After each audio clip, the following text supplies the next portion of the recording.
Yeah. Jesus be the center. What's up, y'all? Sing it, passionate. It's all about you. That song, Maverick City did a version of that song. You know that song, Jesus Be the Center by Israel? Jesus. Yes. They did a version of that. It is insane. Yeah. I have to check it out. Maverick Uh, City, they do good stuff. They have a new album coming out next week.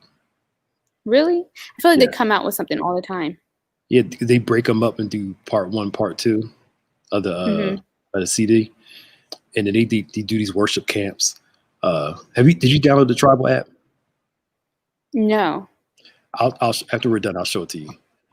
Okay. It's it'll have you in there boohooing. I like them because it's more of a worship experience. It's not like a song. It's Mm-hmm. you know, To make it cry music. yeah, you be all up in the worship feelings and stuff. It's called Tribal. Yes, TR. I'll send you the app now. Hey y'all, we're back live for the first time in 2 weeks. Right, we missed you guys. Yeah. It was it felt weird pre-taping those, and not talking to nobody. No, we needed the interaction. Yeah, hope they jump on so we could they can know we're actually live this week. We both were busy the past 2 weeks. Both of us got issues, so we had to take care of some stuff. Yeah. Hey, Sid. Thanks for watching with us. What's up, Sid? How you doing? Please do us a favor and share. Share as much as you can.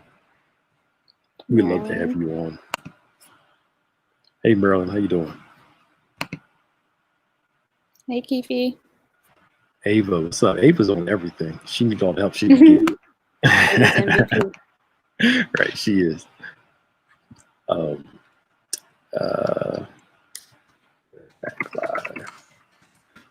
Hey, Vicky. What's up, Vicky? How you doing? What's shaking? In the worlds of Varna, did you miss us? Did you miss me? So, what's up, Ava? Hey, Angie. How y'all doing? What's up? Man, it's funny how you don't realize like you miss stuff till you're like really in it. You're like, wow. Yeah. It's nice seeing everyone. Yeah, it is.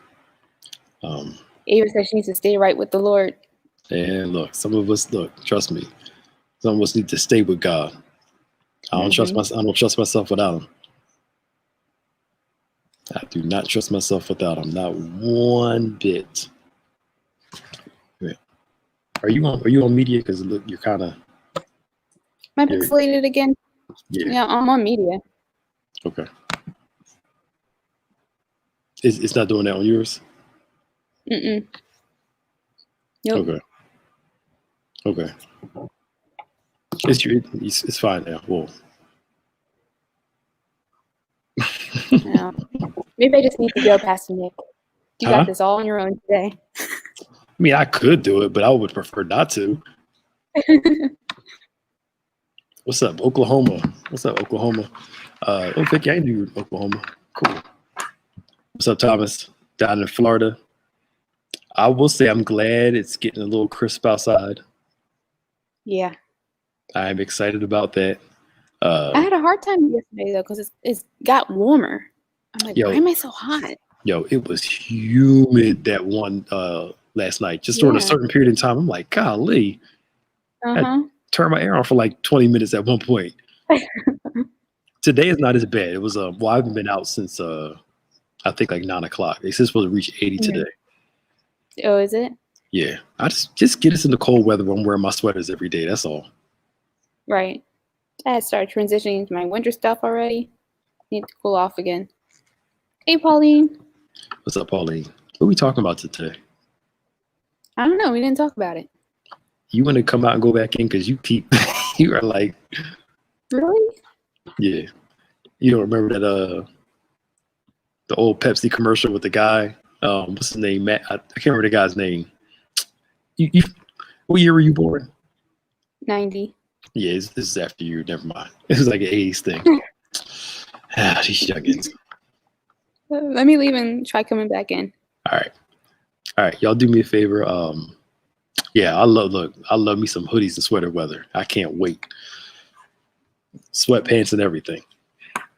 What's up, y'all? So please do us a favor and join as we talk today. Maximizing Mondays. Please share as much as you can. Better?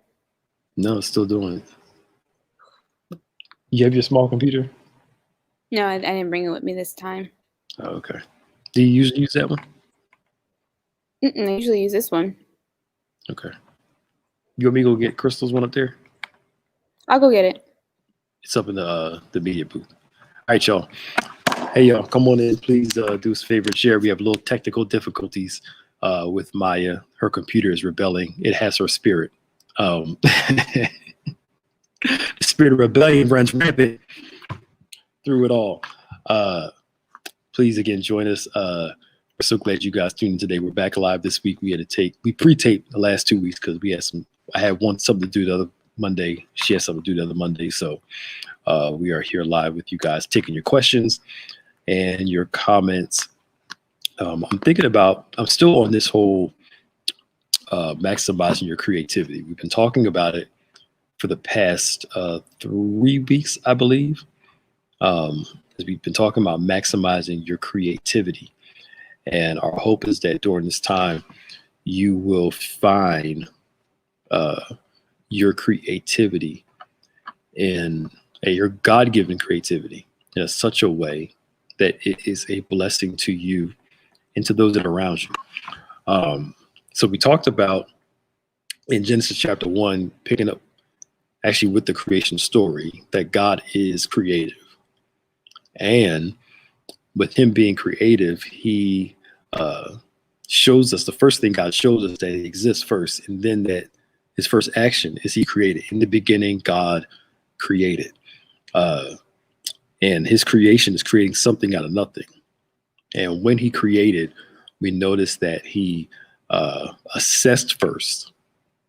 All right, because you can't change what you're unwilling to assess. So you have to be able to be mature about what you see and be honest about what you see. A lot of people like to avoid the reality of something because they don't want to see the fullness of the good or the bad.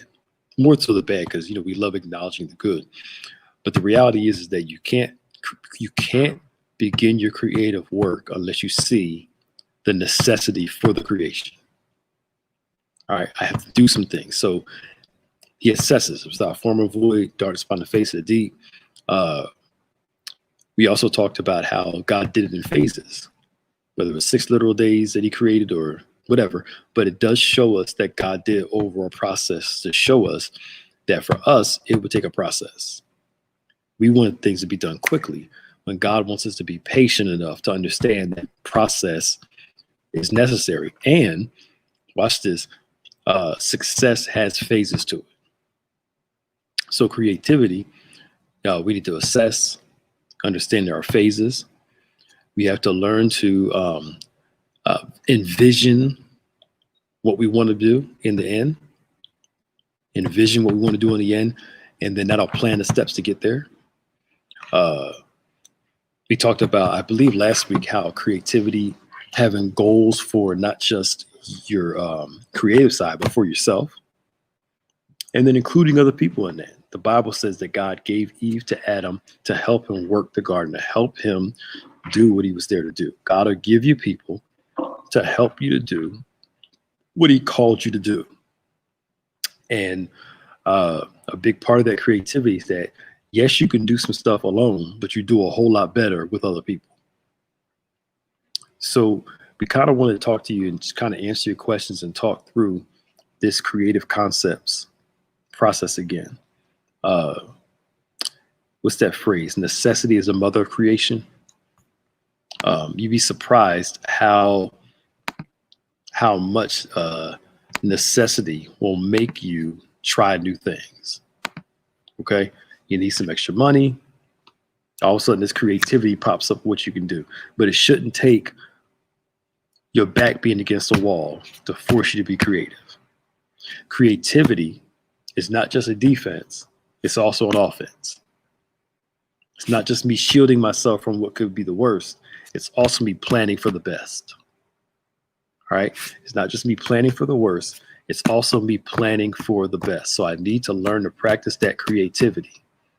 All right? So better. Better. Okay. Yes. You Good. seem higher up too. You know, that's that huge computer. Hers is like a darn TV screen. Yeah. Better. Yes, better. Oh, Yeah. man.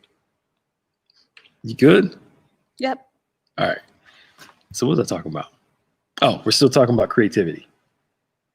And I was talking about how that old phrase, necessity is the mother of creation. Mm-hmm.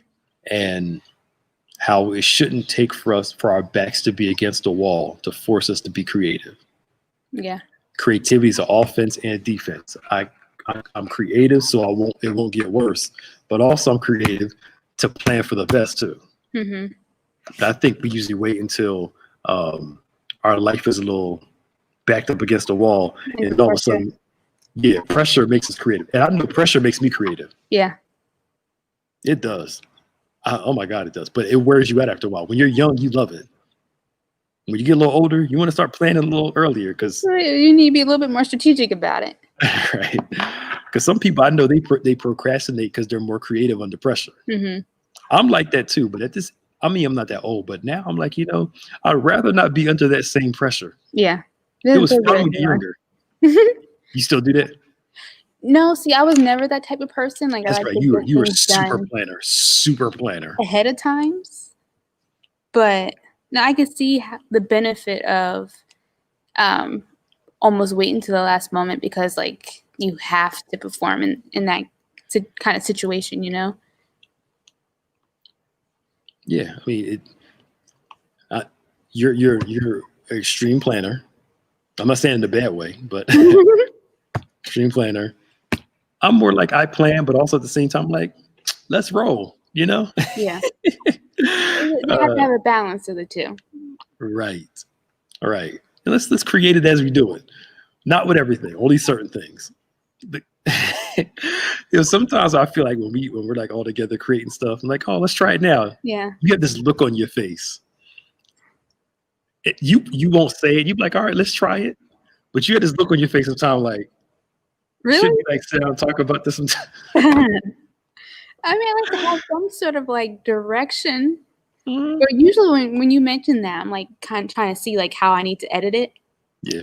So like the one that came out the last week it was, like I was already kind of planning in my mind, okay, the flow of things. So I'm not just looking at y'all like you're crazy. I promise. I know you. But I was going to celebrate you on that. You still be like, all right, I'm game. Let's do it. You know. No, I like it because I think it brings out a level of authenticity. Like things happen in the moment. Like I feel like that's usually when it's at the greatest. And see, in the moment. And then the wonderful thing is that in the moment, once we tape it, you'll say, let's run it back again and try it differently. Yeah. And it all works out. It does. You get the best of both worlds. See? Yeah. You sound like Miley Cyrus. The best of both worlds. And it's a little after your time, right? I know who she is, but I never listened to anything she's ever done. You're a fan of hers? No. Okay. You just like the song? No, I don't like the song. I just know it. Oh, okay. No, it's okay if you liked it. I'm not going to bash you for it. At least not now. You bring it up another day. Possibly, but but we all have like I like a Dixie Chick song. That get ready to run song. And even I don't know that one, Pastor Nick. That was back in I think I was in high school when it came, or I was in college. I don't remember. But anywho, but that's the other thing. But I think we talked about creativity and relational creativity. God will bring people in your life that have a different perspective of what creativity looks like, to give you a balance of how things can be. It's not that your way is right or my way is right. It's both ways coming together. Yeah. To make one dynamic thing. But we like to be around people just like us. Mm-hmm. You know, could you imagine a bunch of planners all in the same room with you and all? Nobody would get anything done. Right. And a bunch of people like me, let's roll. And it's like, no, not on this one. Yeah. We need to play this out a little more. Yeah. I'm a great planner the older I get, but I also enjoy the fun of spontaneity. Mm-hmm. But we get around people who want to change them into us. We do that in relationships a lot too. Yeah. Friendships, start dating somebody, and all of a sudden I feel comfortable when you're the most like me. It's like, it's not how this works. Because we don't like conflict. Okay. Right? So the easiest path is the one that we like to take the most. Yeah. But that doesn't always lead us to the right destination. Right. So let me ask you a question. It's not that you're a bad person, but I hope I'm phrasing this right. No, seriously. No, hear me out. Hear me out. If you met somebody just like you, how long do you think you get along with that person? They'll probably get on my nerves like right away. Right. And that's what I'm saying. Yeah. And for me, people that are just like me, it's like, why? Uh-huh. Why? I'm like, I couldn't do it. Uh-huh. And that's why the whole opposites attract. Like when somebody's dating somebody or marrying somebody, it's cool to have somebody different than you. They're supposed to see the world different than you. Yeah. Because, you dealing with, I'm not talking about you, I'm talking about in general terms, but like you said, you dealing with you'll get on your nerves after a while. Like, be different than me. Yeah. No, and I think like you want someone, whether it be in a relationship or whatever, you want to be with someone who's going to start to bring out the better things in you. So like me, I know I'm a quiet person. So I'm going to need someone who's going to help me like come outside of my shell and live a little, you know what I'm saying? So. Yeah. And that's why here at church, we help you live a little. We stress the hell out of you sometime. Let's do it. Let's try it. You're like, when me, you, and Kevin come together and start creating stuff, it's just like, yeah, stretchy.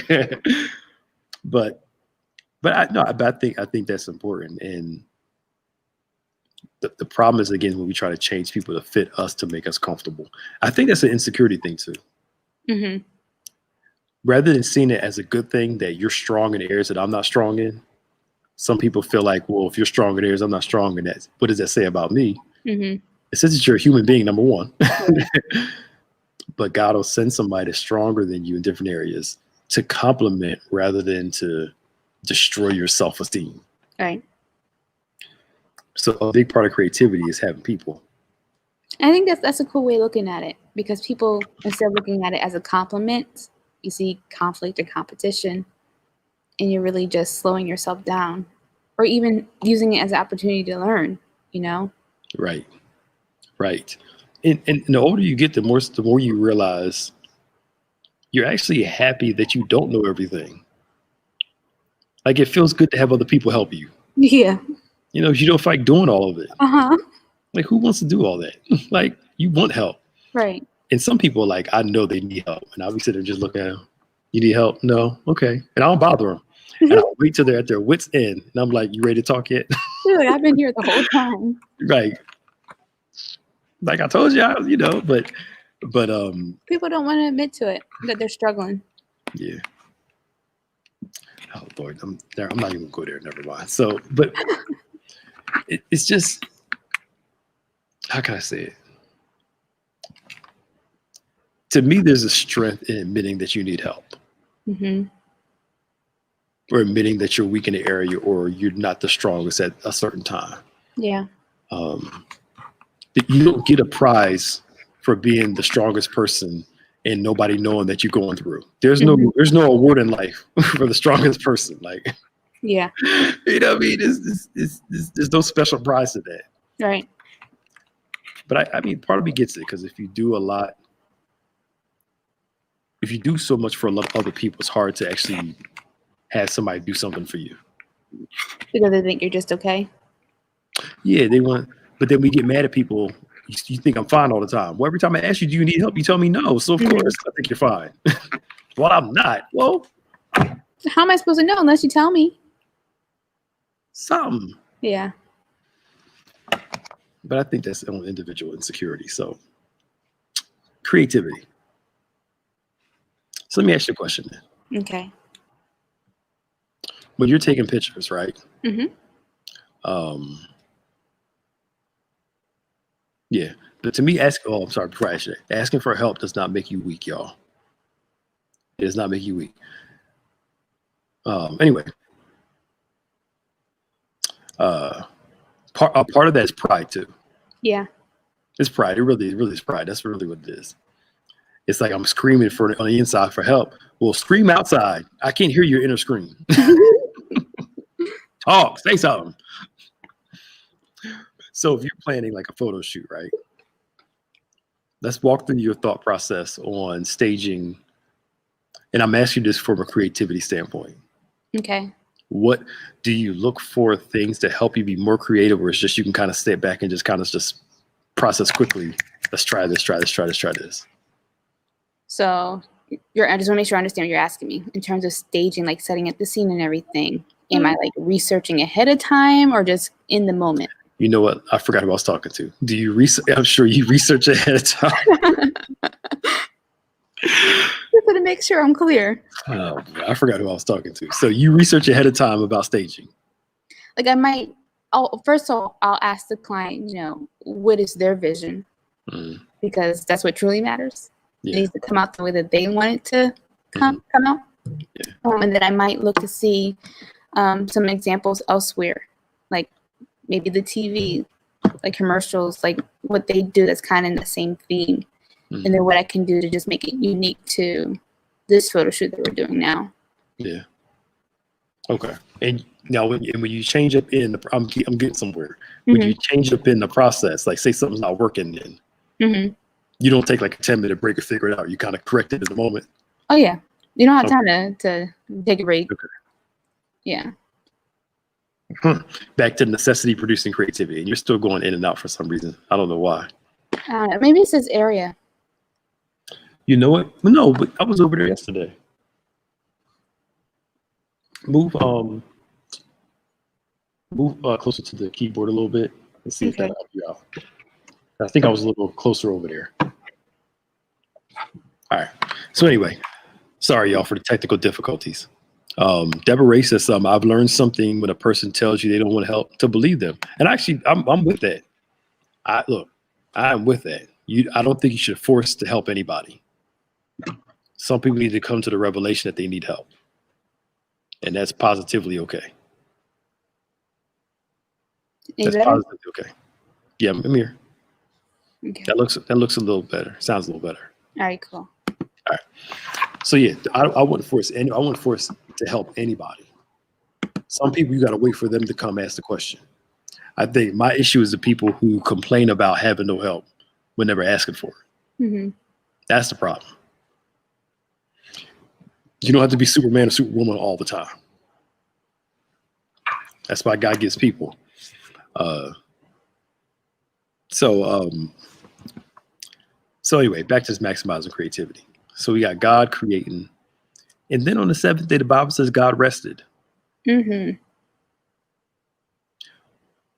of the things I love before he rested, after he created something, he would say it's good. Yeah. In celebrating small progress. So, the devotion I started, I got past 100 followers. I was like, cool. And me and my impatient self was like, all right, we should have more. I was like, let's celebrate small progress. I got my link. You grew a lot in a short amount of time, Pastor Nick.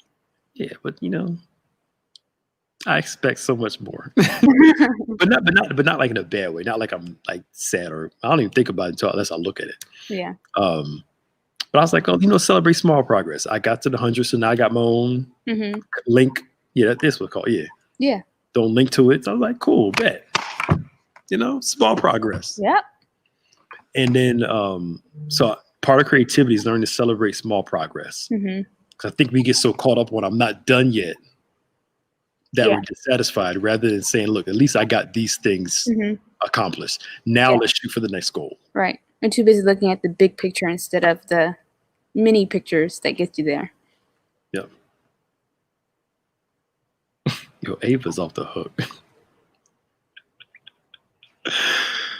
I love Ava. I know. But Deborah said your feelings got hurt. You know, sometimes you have a heart to want to help people, and look, people have a right to not want our help or to want our help. And sometimes when you learn, how can I put this? Sometimes when you learn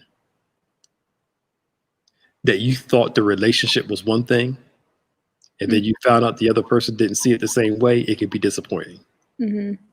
You thought y'all were closer, and then all of a sudden you come to find out you're not as close as you thought. You're close to the person. The other person's not that close to you. Right. And you could feel some type of way, but it's a revelation that now you know how to position yourself. Because it's like you can be somebody's friend and they not be yours. Or some people call you friend. Oh, that's my friend. And you're like, I don't know you. Right. We're not the best of friends. Like, you know. Yeah. And you're like, oh, it's nice. And you'll correct them like, we're not friends. But you're like, oh, okay. Yeah. Yeah. Another thing, too, that I had to realize, because I've been in situations where I'm just trying to help someone over and over and over again. I had to realize that it was me helping them was probably more about me. Yes. You know what I'm saying? And how I felt instead of them and maybe what they needed. And if they didn't need to talk about it or my help that I was giving in that time, that's okay. So I had to come to that understanding. Yeah. Yeah. I mean, and I was talking to somebody about this last night. I'm like, people try to use the most noble reasons to be taking advantage of other people. I just love helping people. And we always make it about the people. And I'm like, it's helping people ain't all about them. It's about you. Yeah. You're helping them because of how it makes you feel. Yep. It has nothing to do with the person. And you become addicted to the attention of the help. And wonder why people take advantage of you, abuse the situation. Yeah. Because we're lying to ourselves, saying, I'm just trying to help everybody, when the reality is you're just trying to feel good about yourself. You know? And I think, too, if we're being honest, some of that comes back to pride or recognition. Yep. Because I did this and I made this impact and whatever. Yeah. And it's just taken away from, I guess, the whole purpose of what you're trying to help them for. Yep. Yep. Because it's more about you. Yep. You know, when it's really about the person, I've learned you got to be patient enough for the person to be ready for help. Some people just aren't ready for it yet. And guess what? It's okay. It frees you up to do other things. It's fine. Lindsay says something here. You know, she's a part of your Maya crew. Some people just want to vent and don't want you to solve it. But for natural problem solvers and empathetic people, that's difficult for some. That's hard for men. I always tell women, when you want to talk to your man about a problem and you don't want him to answer it, you just want him to listen, tell him up front. I would just like to get this off my chest. I know the answer. I just got to get it off and talk about it. You know, I don't need an answer. Now, when he doesn't answer, you ain't got nothing to say, because if he said something, he's going to answer it. So what he may just say at the end is, wow, okay, I feel for you, or I'm glad you talked to me. Men don't react like your girlfriends. They're not going to sit there and just yeah. And then like Oprah moment where they're gonna hold your hand and be like, "It's okay, girl." I understand. You know, that's not how we do things. Yeah. You know, that's interesting. I was talking to someone the other day. I was like, "You're not gonna say anything?" Like you told me not to. You told me not to. You said you just wanted to vent, so I'll let you vent. It's true. You know, because in our minds, if you tell us about a problem, guess what the solution is? Let's fix it so it won't be a problem again. No, I just want to talk about it, get it off my chest. Well, okay, let's just talk about it, get off your chest. Because our thought is, if it's bothering you, let's fix it. Yeah. Let's solve the problem. But sometimes it's just a preface up front, and you got to be okay with how he responds to it. He's not going to be like your friends. This is not. Most of us just aren't wired that way. Not to say that there aren't women like that. There are a lot of women like that too, but Yeah. When y'all talk to each other, it's a bunch of crosstalk, and y'all all understand each other as y'all talk over each other. That's why we can multitask.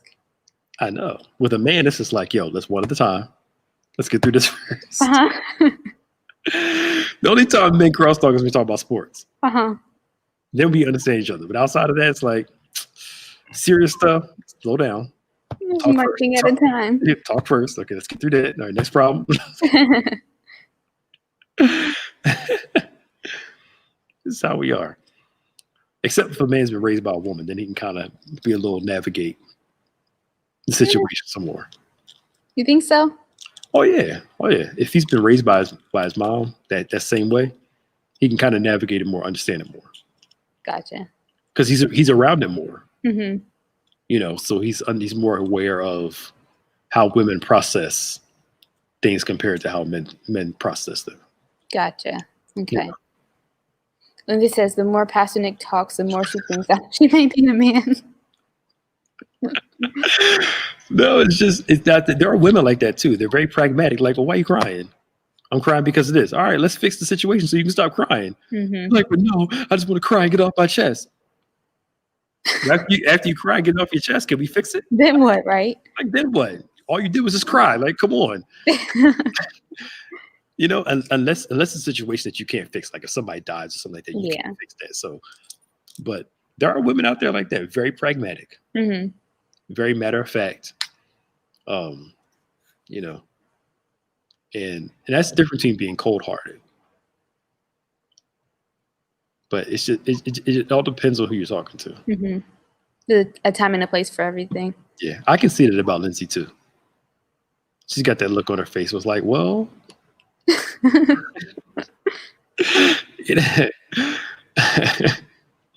Akife asked this a couple of times.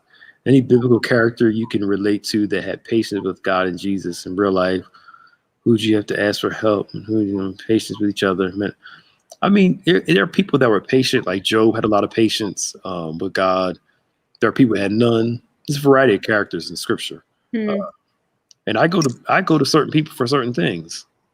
Yeah, I like having a pack of people where if I need something, I know who to call. Tech stuff, online stuff, I call you. Other stuff, I call this person. Other people call this person, and you have a plethora of people you can, get the resources that you need from. Box, yep. Yeah, and that starts with relationships, which means you can't be. Women talk. My grown son says nothing.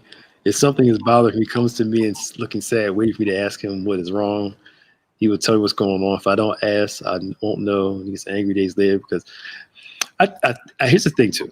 We talked about this a little bit last night. You were on in the background on the second part, right? Yep, I was there. Yeah, I was there. I don't remember. Days go by so quick. I don't think we teach our boys how to process their feelings in conversation. Because especially for a lot of boys, we weren't taught to talk about it. Mm-hmm. That's why you see so many grown men reacting rather than having a conversation. They explode rather than trying about it.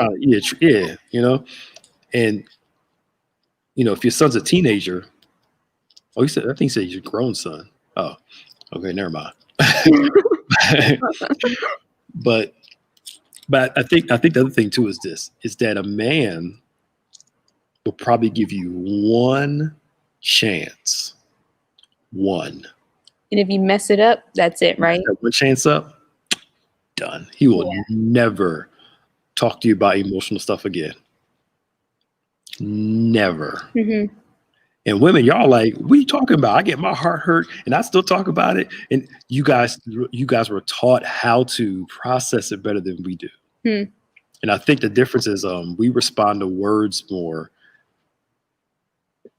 We talked about last night when a man is talking about how a woman hurt him, it's usually what she said. Okay. When a woman talks about what a man did to him, it's usually what he did. It's not that he's not upset with what she does or she's upset with what he says. It's we both have different sensitivities. Why do you think words are a little bit more hurtful in that area? I don't know. I think it could be more of a vulnerable thing. It could be a vulnerability thing. But I don't know. But words tend to. It's self-esteem. Mm-hmm. Again, y'all were taught from early how to cry, talk about it, and move on.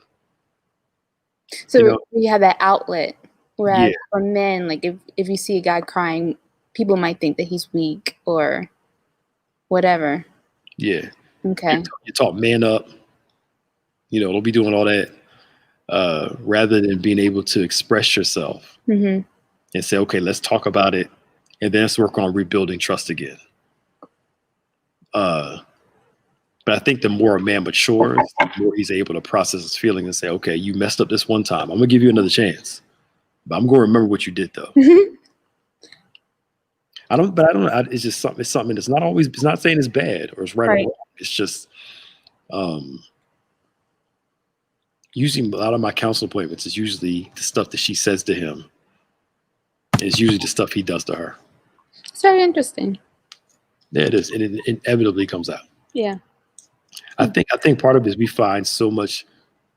Bishop talked about last night. Even the strongest guy can find the right woman and want to be able to be vulnerable with her and trust her with it. Mm-hmm.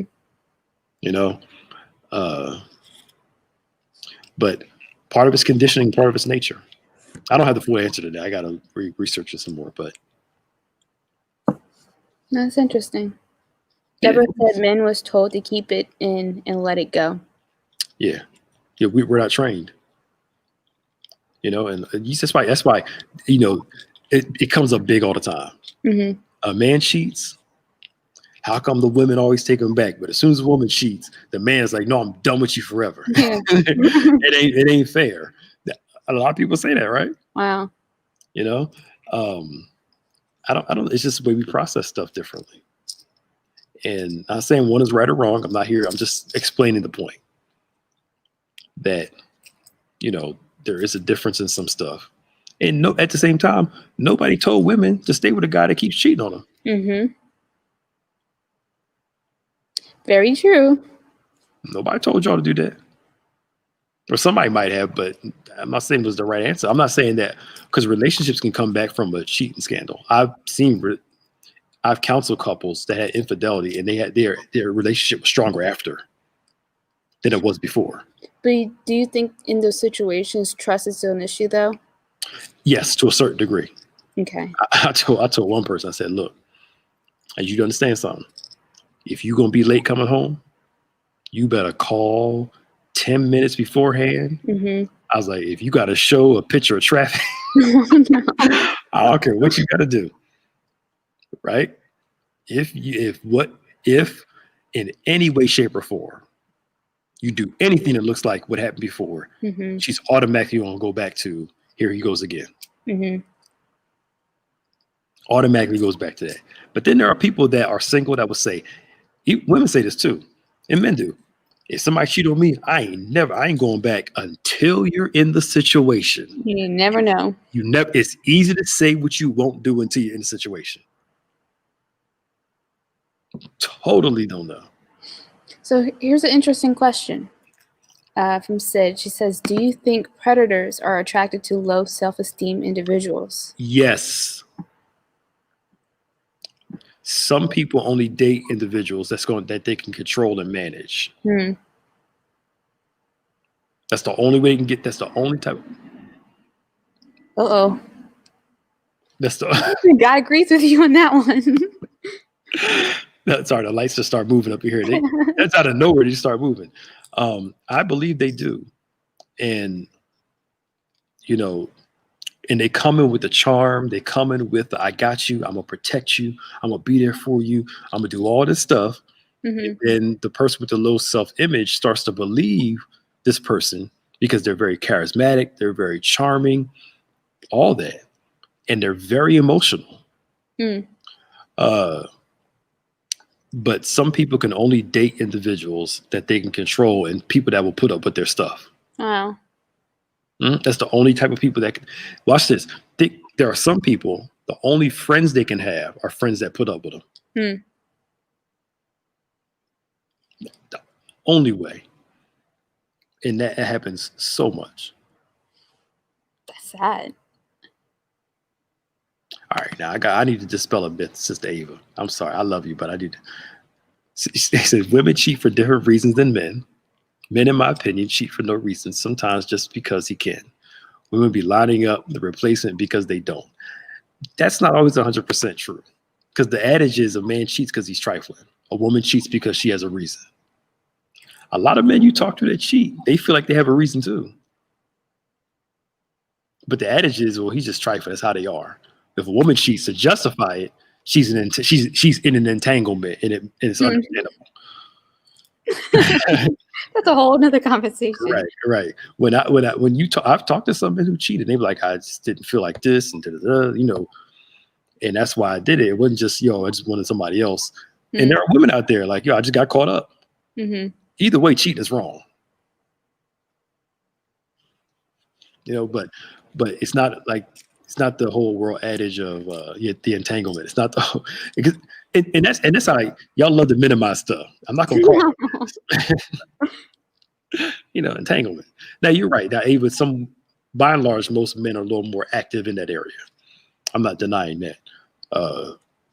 But I'm talking about just in a relationship. But yeah, people, it's entanglement. No, call it what it is. They're trying to make it look less degrading. Yeah. It's what it is. Call it. How did we start talking about this when we talking about creativity? I have no clue. How do you know how we got this This is what people want to talk about. They always love talking about relationships. Yeah. But there are, I can think of some people now. To Sid's question, and I'm sure all of y'all can. This person got caught up with the wrong individual because creative entanglement. There you go. Got caught up with the wrong people or the wrong person. Yeah. Just because this person gave a whole lot of promises or a whole lot of intention of change. That's how a lot of abusive relationships start. I believe it. Most abusers are very charming, extremely charming, extremely. When you meet them, you would never think they had that side to them. And then it slowly starts to reveal itself. Because the problem is the only thing they have is their charm. Once you get past that, they have no substance behind it. It's like somebody, only having good looks till you get to know them, and you're like, yeah. Because bad character and good looking will make you ugly. True. All right, Sid has another question. This ain't supposed to be no relationship comment, but okay. We're in it now. So, why do men claim they are separated from their wife but still living in the same house? Okay. This is all you, Pastor Nick.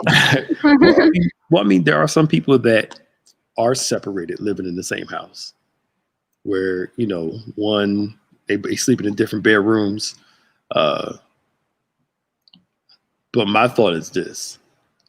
Now, I'm not a woman, but I would not recommend you dating somebody that's separated, still live in the same house as the person that they're married to. Go fix your stuff. When you move out, then maybe we can talk. But now, if my daughter came to me, if she was older, and she said, "Look, he's married, he's separated, but still living with his wife. Should I date him? I would say no. You wait until all that's over. Don't jump in the middle of that. That's what I would say. I feel like it's just setting yourself up for a bad situation.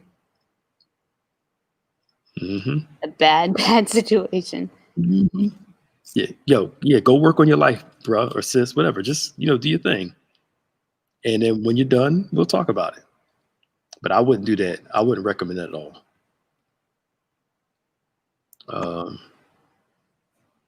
So, and somebody put in the comments, I am not a pro. You continue to be cheated on and stay in a relationship. That's just not. I would never tell my daughter that. Like, he just keeps cheating on me, and I'd be like, well, God wants you to stay because He honors marriage. No, I think at some point that's telling you what their thoughts or intentions are towards you, or how they value you, because you don't do that to someone you love over and over and over again. Right. One time is enough. But I've seen couples reconcile from one. But when it's multiple as a habit, but the other question too is, what in you makes you stay? Yeah. That's the real question. It's no longer about the person cheating now, because they've already shown you who they are. What about you? What in you makes you want to stay with somebody that habitually does you wrong like that? Some people, if they have kids, they want their kids to be in a household with two parents. And they'll put up with a whole lot of stuff just so their kids can be in a household with two parents, not realizing that their kids are seeing this craziness. Yep. And it's doing just as much damage. I think sometimes it's better for the kids to just, you can still co-parent. Yeah, you can still co-parent. I know people who do it wonderfully. Absolutely. But absolutely. And divorce is traumatic on everybody. So it's not like something you just jump into, but I just can't sit there and tell somebody the Lord told you to stay when this person habitually just keeps doing you wrong like that. No, ma'am, no, sir. So do you think it's wrong to date while separated? No, it depends on the situation. If you've been separated for a while, I don't think there's anything wrong with dating. But, I would say don't get into nothing serious if your stuff isn't fixed yet. Because it'd be unfair to the person for you to be like, all right, we're going to work on it. And you've been dating somebody for 6 months. Oh. That's kind of messed up. Kind of. Yeah, it's true. It is, yeah. That's terrible. I better not hear about you messing with a new guy that's separated. Who, me? I'm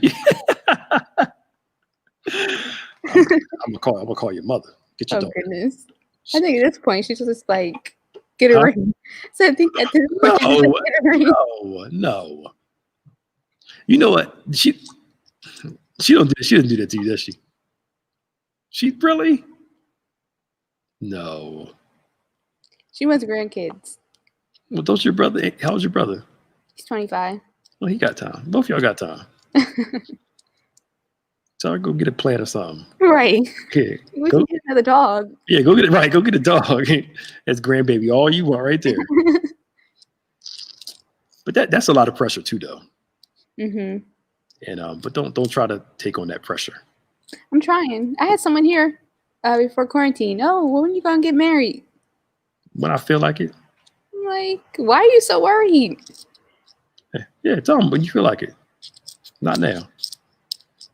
One of the things I'm gonna try to do with my daughter is I don't want her feeling like the meaning of her life is found up in her having a man or not. I want her to be able to succeed in so many other areas and understand that a man is not the cake. Yeah. Marriage is not even the icing on the cake. Marriage is like the cherry on top. And you could have good cake without a cherry. Yeah. You know what I'm saying? You know what I mean? That there's so much more to life than marrying somebody. And I get it. For most women, a lot of the images on marriage and kids and being a mother and being a spouse. And I'm not denying those realities. It's just, I get all that. Yeah. Especially with the biological clock ticking for a woman, like, I'm almost 40 or I'm over 40 and I never had a baby before. And it's like, all that stuff is real. but in no way diminishes you as a person. Right. If a woman, you know what I mean, gets married later in life or adopts and I get the whole premise of all this stuff. I'm not trying to deny those real feelings, but I just think we do our girls such a disservice by having them always playing with lifestyle toys. Yeah.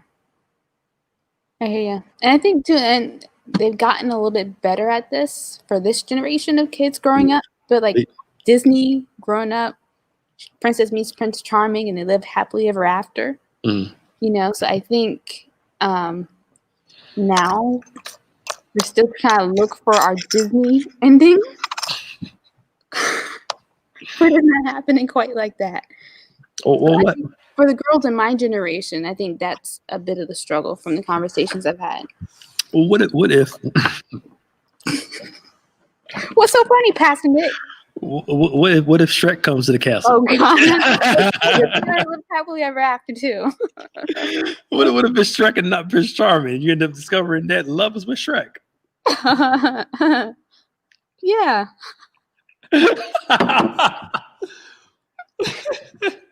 Because the princess turned into an ogre too. So right. I was about to say, yeah, I know. I was going there, like, you know, she's part ogre, he's ogre, and as long as we're happy, that's all that matters.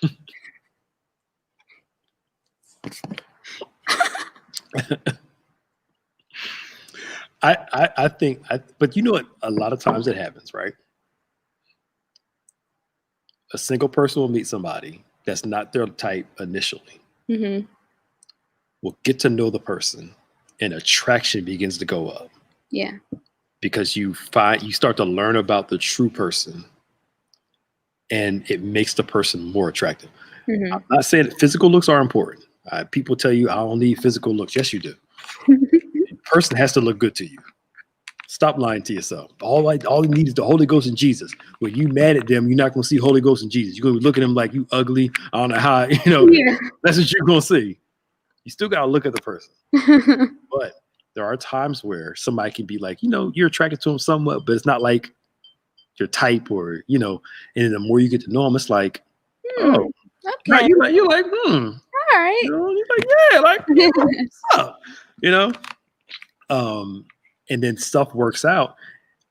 And Bishop always says that you see somebody, a couple of them on, you're like, well, how did that person get with, like, how did that happen? It's because the other person learned how to master the other person's needs. And when you can master a person's needs, it makes you more attracted to a person. You know, because at the end of the day, when the older you get, stuff gonna change. Yeah. Gravity is going to set in. Stuff going to change. Stuff going to move around. It's going to your body's going to change. And the question is, are we still going to have a good time? Do we have more than just the way we look? Yeah. My attraction to you has to be more than just the physical. It's got to be more total. Because look, work out as much as you want to, and please do. Stuff gonna change. Yeah. Yeah. Yeah. Deborah says it's what in the heart that matters. Yeah. You gotta be able to look at the person too. So I believe in both. You do. You have to. But the heart does matter. And I think women are a little more gracious than guys are with this. Yeah. Yeah, we are. Men are more visual, but at the same time, it's like, bruh, how can I say this nicely? You got to know what's somewhat in your league. I'll say it like that. Just, you know, so. Yeah. Okay, I'll leave that alone. But Sid said, I hate when people put you that same kind of pressure on folks. I grew up in that kind of environment, made me start hating family gatherings. Wow. Why aren't you married? Jeez. A lot of women talk about that. They hate going to family stuff. Come on, girl, hurry up. But you know what's funny? We never do that to the guys. It's always, don't get in trouble. Behave yourself. Don't get nobody. Yeah, because we're assumed, like we said earlier, they're just out there doing what they do. Maya, do you ever feel that you were being picked on when you were being poked fun of when I was growing up? That was done to me a lot. Maya never gets picked on. Not around here, not around anywhere. We treat her with the utmost respect grace that she deserves. Yeah. Never picked on. Never. I think it's important that you know, like, where it's coming from. Like with you guys, I know you got your best interest at heart. We're just playing around. Oh yeah. But if it was someone on the street trying to come at me or whatever, yeah. And as much as we joke, we don't come at people's sensitivities. You know, because that's not funny. Yeah. That's just being rude. You know, because I wouldn't want somebody coming at something I'm really sensitive about. You know. Yeah. Oh well, this part is still funny. I thought you were on my side, Tanya. But you know, a lot of people. She says people would say, "I'm just playing with you," and I would laugh, but inside it would hurt. And I started to see myself differently as the butt of everyone's joke, someone not to be taken seriously. So at the same time, though, I think you also have a responsibility to say, you know, I get you're just playing around with me, but I don't like it. So you have to give them the opportunity to say, you know what, I won't do that anymore. Mm-hmm. And most sensible people be like, you know what, my bad. I didn't know it was a soft spot for you. And it won't be a problem again. Right. You know? Yeah. But I mean, I'm not into the whole, you know, how can I say this? I don't like, to me, bullying is never good. To me, here's how I put it like this. People have a right to their attraction, but they don't have the right to criticize in a negative way what's not attractive to them. If I can say it like that. Because people act like they don't have a type. Everybody has a type. Nobody thinks everybody's the best looking person in the world. Everybody has a type. You know? But I think that we have to make sure that, you know, you're not negative towards what you don't like. And some people are like that. You know? And then sometimes when you're younger, boys they don't know how to express themselves. So when they like you, they throw dirt on you, or they make fun of you. That's their way of saying, hey, I never got that passing. I don't understand it either. I didn't understand, but most guys aren't taught about how to, you know, so they trip her to get attention. It's because it's emotion. And why you treat me like that? Because I like you. Well, there are other ways to let that be known. Right. It's a little crazy.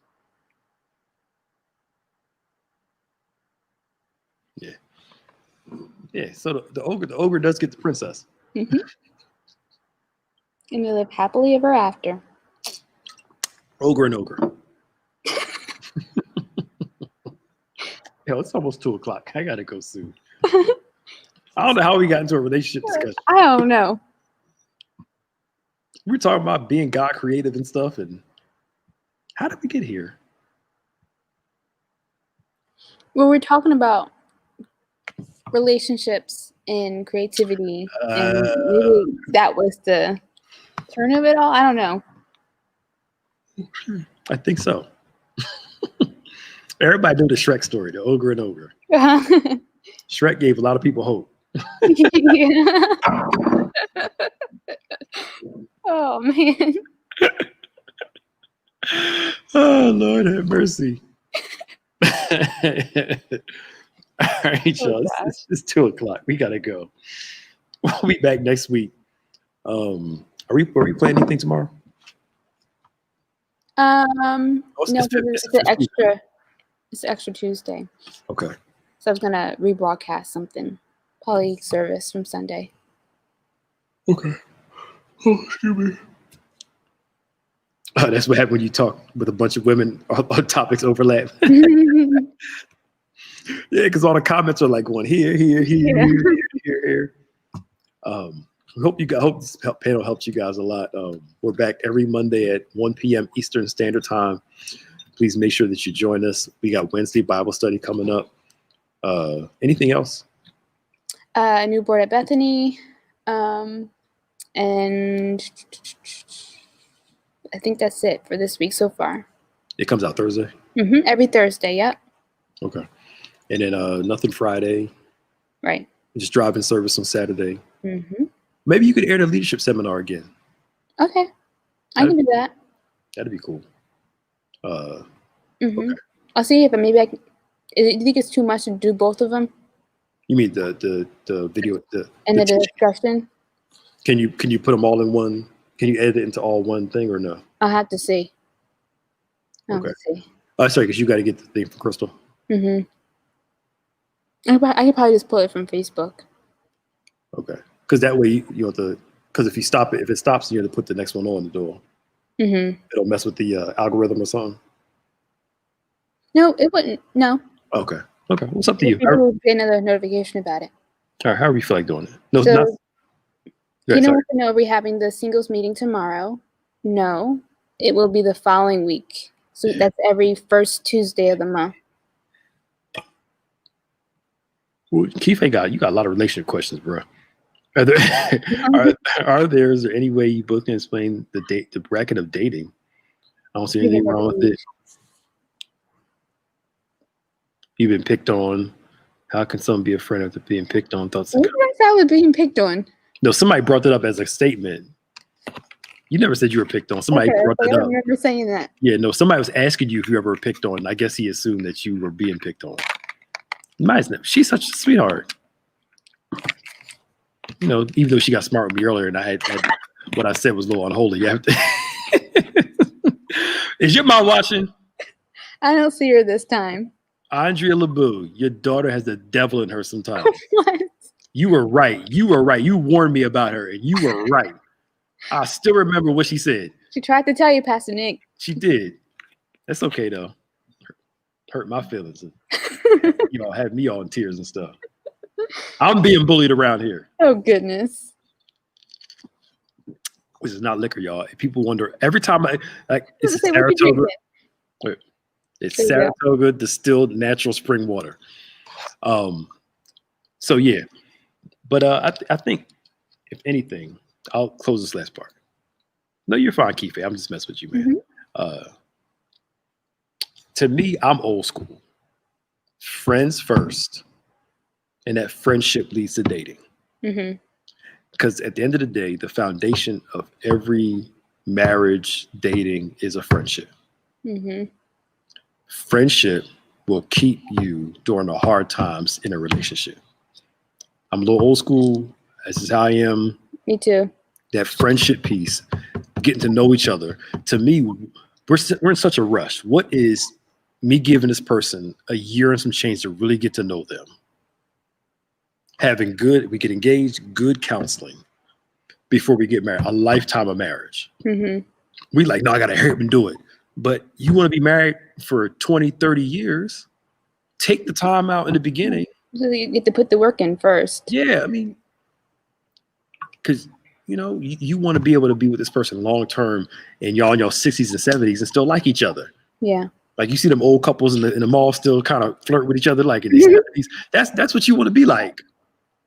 Still having fun with each other, but take your time, you know? Yeah. No need to rush it. All right, y'all. I got to go. I got to get my kids. Bye. Bye, y'all.